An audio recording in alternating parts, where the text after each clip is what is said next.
तो कल हम लोग ने देखा था हाइड्रोजन ऑक्सीजन फ्यूल सेल का एडवांटेज और ड्रॉबैक एंड एप्लीकेशन क्या है।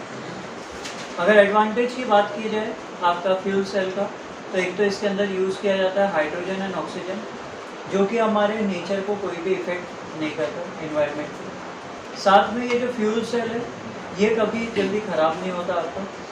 इसके अंदर का हाइड्रोजन एंड ऑक्सीजन जो है वो सप्लाई करने में क्या बनता है, वाटर। जिस वाटर का यूज़ कर सकते हैं किसके लिए, जो एस्ट्रोनॉट होते हैं वो पानी पीने के लिए, ठीक है, क्योंकि वहाँ पे आपको क्लीन वाटर की नीड होती है। तो क्लीन वाटर के लिए हाइड्रोजन ऑक्सीजन फ्यूल सेल का यूज़ होता है। इसका ड्रॉबैक क्या है कि हाइड्रोजन जो गैस है उसका प्रेशर मेंटेन करना पॉसिबल नहीं हो पाता। साथ ही हाइड्रोजन जो है हजार्डस होता है आपके लिए, आपके हेल्थ के लिए बहुत ही ज़्यादा हजार्डस होता है, उससे कुछ ना कुछ आपको प्रॉब्लम हो सकता है। इसके वजह से हाइड्रोजन को यूज़ करना प्रॉब्लम है। दूसरा कि ये जो इलेक्ट्रिसिटी जनरेट करता है, करंट जनरेट करता है, ये ओनली 1.2 वोल्ट का करंट जनरेट करता है, जिसके वजह से इसका यूज़ कम किया जाता है।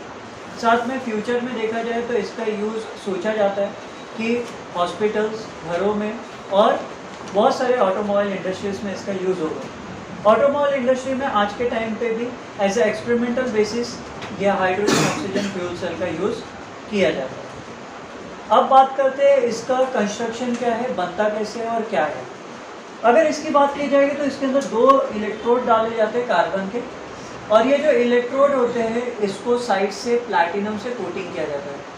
और प्लैटिनम जो है वो यूज़ होता है एज अ आपका कैटलिस्ट। इसके अंदर प्लैटिनम का जो काम है वो क्या काम करता है, एज अ कैटलिस्ट। एक साइड आपका एनोड होता है जो कि माइनस होता है, और कैथोड जो होता है और प्लस होता है। और इससे हम लोग समझ सकते हैं ये जो सेल है हमारा वोल्टिक या फिर गैल्वानिक टाइप का सेल है, क्योंकि एनोड माइनस दिख गया और कैथोड प्लस दिख गया तो ये उल्टा है, मतलब गैल्वानिक या वोल्टिक है। अगर ये इसका उल्टा हो जाता, मतलब कैथोड माइनस हो जाता, एनोड प्लस हो जाता, तो ये हमारा होता है इलेक्ट्रोलाइटिक सेल। तो ये हमारा जो सेल है ये कैसे टाइप का सेल है, हम लोग का गैल्वानिक सेल। बनता कैसे, इसके अंदर एक एनोड और कैथोड होता है जो कि एक पोरस कार्बन रॉड से बना हुआ है, और इसके अंदर small amount of finally divided platinum metal को हम लोग ने लगाया हुआ है, और ये एक्ट करेगा कैसा, कैटलिस्ट के जैसा। साथ में इसके बीच में जो बीच वाला चेंबर होता है इसमें डाला जाता है एक्वस KOH, और एक्वस KOH हॉट होता है। कोई भी अगर बेस को आप वाटर में डाल के देखो अपने आप सॉल्यूशन क्या हो जाएगा, आपका हॉट हो जाएगा। तो इसमें जो सॉल्यूशन डाला रहता है, क्या डाला रहता है, एक्वस KOH सॉल्यूशन। तो जो इलेक्ट्रोलाइटिक है उसमें hot aqueous solution of KOH इसमें हम लोग ऐड कर रहे हैं। साथ ही यहाँ से हाइड्रोजन कंटिन्यूसली हम लोग इसके अंदर बबल करते रहते हैं। हाइड्रोजन क्या करते रहते हैं, बबल करते रहते हैं। और हाइड्रोजन बबल कहाँ से करते हैं, एनोड के साइड से, और कैथोड की तरफ से हम लोग ऑक्सीजन को सप्लाई करते रहते हैं। तो मतलब hydrogen gas continuously bubble through a anode and oxygen gas is pass through cathode. ये पूरे रिएक्शन में हम लोग को ये चीज़ देखने के लिए मिल रहा है। अगर डायग्राम सही से बना लिया तो आप इजीली इसका कंस्ट्रक्शन लिख सकते हो। अब बात करते हैं रिएक्शन का। तो एनोड के इधर कौन है, हाइड्रोजन।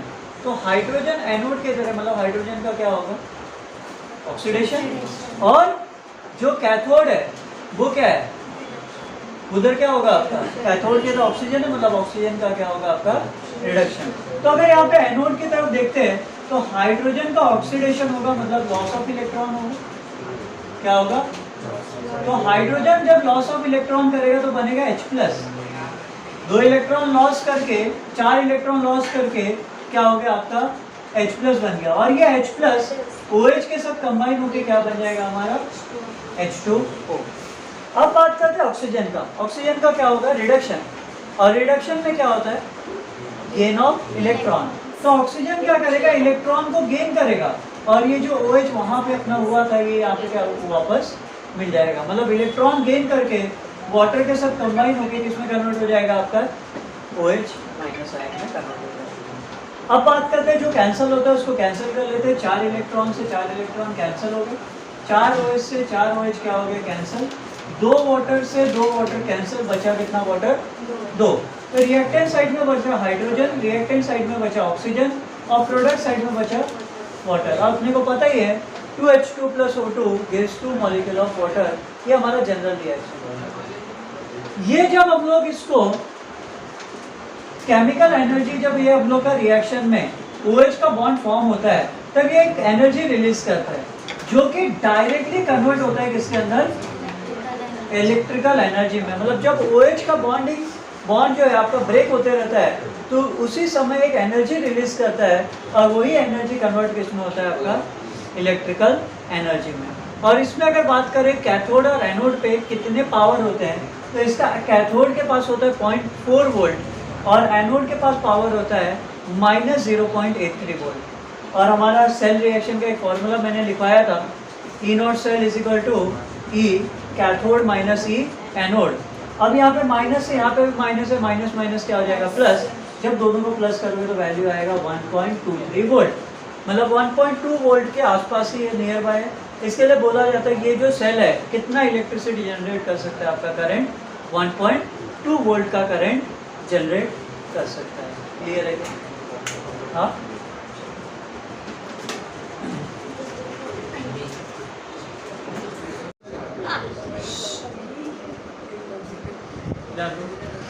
अभी यहाँ पे एक ये चैप्टर का लास्ट डेरिवेशन है आपका, standard cell potential and equilibrium constant. Equilibrium constant के बारे में हम लोग ने आयोनिक इक्विलिब्रियम चैप्टर में भी पढ़ा हुआ है और साथ में 11th स्टैंडर्ड के केमिकल इक्विलिब्रियम चैप्टर में भी पढ़ा है। जो Kc होता है उसका एक फॉर्मूला होता है, Kc is equal to concentration of product upon concentration of reactant. और ये Kc आपको यहाँ पे देखने के लिए मिलेगा, K दिखने मिलेगा या Qc देखने मिलेगा या सिर्फ K लिखाएगा, तो उसका मतलब क्या है, इक्विलिब्रियम कांस्टेंट। अब बात करते हैं यहाँ पे दोनों का रिलेशन करना है। किसका रिलेशन करना है, स्टैंडर्ड सेल पोटेंशियल और इक्विलिब्रियम कांस्टेंट, इन दोनों के बीच में आपको क्या निकालना है, रिलेशन। और ये रिलेशन किसके बेस पे निकालेंगे, एनर्जी के बेस पे निकालेंगे। किसके बेस पे, तो अगर हम लोग बात करें relation between standard gives energy change in a reaction. जब गिब्स एनर्जी की बात करते हैं तो गिब्स का बहुत सारे अलग अलग फार्मूला है, जिसमें से यहाँ दो फार्मूला अपने को काम। पहला फार्मूला अपना है गिब्स का, delta G naught is equal to minus N F E naught cell. N मतलब नंबर ऑफ मोल्स, एफ मतलब फैराडे और ई नॉट सेल मतलब सेल पोटेंशियल जो है आपका वो, और डेल्टा जी का मतलब आपका गिब्स फ्री एनर्जी। दूसरा जो है relation between standard Gibbs energy और chemical reaction in equilibrium constant. इन दोनों के बीच में हम लोग को रिलेशन निकालना, मतलब गिब्स एनर्जी और किसका, इक्विलिब्रियम कांस्टेंट। तो उसके लिए फॉर्मूला होता है delta G is equal to minus N F minus R T L N K. अब ये एल एन जो है ये होता है नेचुरल लॉग। एल एन का मतलब क्या होता है, नेचुरल लॉग। अब पहले ये जो दोनों है डेल्टा जी है, डेल्टा जी है, क्या दोनों को हम लोग इक्वल ले सकते हैं? ये डेल्टा जी और ये डेल्टा जी दोनों इक्वल है, मतलब ये वैल्यू इस वैल्यू के इक्वल होगी, हाँ या नहीं? मतलब this is equal to this, ये नो, क्योंकि ये डेल्टा जी और ये डेल्टा जी दोनों एक दूसरे के इक्वल है, तो इसकी वैल्यूज भी एक दूसरे के क्या होगी, तो ये दोनों एक दूसरे के क्या हो गए, आपके इक्वल। अच्छा, अगर मेरे को ई नॉट सेल निकालना है तो बाकी सारी चीजों को उधर भेज दूंगा, माइनस से माइनस क्या हो गया, कैंसिल, तो NF उधर जाएगा तो डिवाइड में आ जाएगा। नेचुरल लॉग को लॉग टू द बेस 10 में कन्वर्ट करने के लिए क्या करते हैं, मल्टीप्लाई बाय 2.303। तो इसको मल्टीप्लाई कर लिया 2.303 से, RT NF log K, ठीक है। अब ये जो आपका log K बन गया, अब हम लोग इसको सॉल्व कर सकते हैं। R होता है गैस कांस्टेंट और R की वैल्यू होती है 8.314। T होता है टेम्परेचर और टेम्परेचर होता है 25 डिग्री सेल्सियस, मतलब अगर इसको केल्विन में कन्वर्ट करें तो 25 plus 273 that is 298 kelvin, yes और नो। और F का मतलब होता है फैराडे और 1 Faraday is equal to 96,500 coulomb, 96,500। तो ये सारी वैल्यूज को हम लोग ने यहाँ पे पुट कर दिया, जिसका भी था n एज इट इज बचेगा। इसको मल्टीप्लाई और इसको डिवाइड करने पे हम लोग ने सेम एक न्यूमेरिकल किया हुआ है, किसके अंदर, नर्स्ट इक्वेशन। तो इस सबको मल्टीप्लाई और डिवाइड करने पे आएगा आपका 0.0592 upon n log k। k मतलब इक्विलिब्रियम कांस्टेंट। अब ये k आपको ऐसा नहीं डायरेक्ट k दिया रहेगा, आपको कभी कभार कॉन्सेंट्रेशन ऑफ प्रोडक्ट और कॉन्सेंट्रेशन ऑफ रिएक्टेंट भी दिया रह सकता है। अब ये जो फैराडे यहाँ पे है, ये फैराडे के लिए कुछ लॉज दिए गए, कुछ अलग अलग फॉर्मूलाज दिए गए, वो अपने को काम है। तो यहाँ पे फैराडे जो है उसका काम होता है क्वांटिटेटिव इलेक्ट्रोलिटिक रिएक्शन के बारे में पता करना। मतलब क्वांटिटी पता करना है कि आपका इलेक्ट्रोलिसिस में कितने आपके इलेक्ट्रॉन हैं, कितने प्रोडक्ट फॉर्म हुआ, कितना नंबर ऑफ मॉलिक्यूल यूज हुआ, ये सारी चीजें हम लोग यहाँ पे निकालते हैं।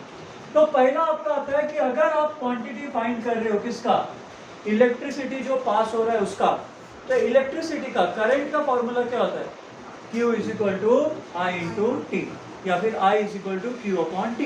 ये आपको फिजिक्स में पढ़ा रहेगा, I = Q/T। आप ऐसे याद कर सकते हैं IQT, आप खुद को QT बोल सकते हैं, वैसे पता नहीं कैलकुल। अब इसके बाद जो दूसरा फॉर्मूला आता है वो आता है मोल्स ऑफ इलेक्ट्रॉन पास। अगर आपको ये निकालना है कि कितने मोल्स ऑफ इलेक्ट्रॉन उसमें पास हो रहे हैं, तो नंबर ऑफ मोल्स का फॉर्मूला यहाँ पे हम लोग यूज करेंगे, मोल्स ऑफ इलेक्ट्रॉन = Q/96,500। अगर Q की वैल्यू नहीं दी है तो Q का अपने पास फॉर्मूला है I × T, इसको यहाँ पे हम लोग क्या कर सकते हैं, पुट कर सकते हैं। इसके बाद अगर मोल्स ऑफ प्रोडक्ट फॉर्म कितना हुआ है वो निकालना है, तो इसके लिए फॉर्मूला होता है आपका, सबसे पहले मोल रेशियो निकालो। मोल रेशियो का फॉर्मूला होता है moles of product in half reaction upon आपका moles of electron in half reaction. Half reaction मतलब ऑक्सीडेशन अलग, रिडक्शन अलग। तो यहाँ पे बात कर रहे हैं इनका, ये अगर मेरे को पता चल गया तो अब मोल्स ऑफ प्रोडक्ट फॉर्म में क्या कर सकता हूँ, निकाल सकता हूँ। इसका फॉर्मूला क्या होता है, moles of electron into mole ratio. अब मोल रेशियो का फॉर्मूला क्या है हम लोग का, moles of product form in half reaction upon moles of electron in half reaction. तो अगर मोल्स ऑफ इलेक्ट्रॉन को हम लोग देखें तो मोल्स ऑफ इलेक्ट्रॉन का फॉर्मूला हमारे पास यहाँ है। मोल्स ऑफ इलेक्ट्रॉन का फॉर्मूला क्या है, Q/96,000। तो इसको यहाँ पे पुट कर दिए। मोल रेशियो के जगह ये पूरा लिख सकते थे, नहीं लिखा मैंने, याद कर लेना यहाँ पे मोल रेशियो का क्या फॉर्मूला है। Q अगर नहीं पता रहेगा तो Q का फॉर्मूला होता है आपका Q = IT। तो Q की जगह IT रखा अपॉन 96,500 मोल रेशियो। अगर आपको कैलकुलेट करना है मास ऑफ प्रोडक्ट, तो मास ऑफ प्रोडक्ट का फॉर्मूला होता है IT मतलब Q/96,500 mole ratio into molar mass of product.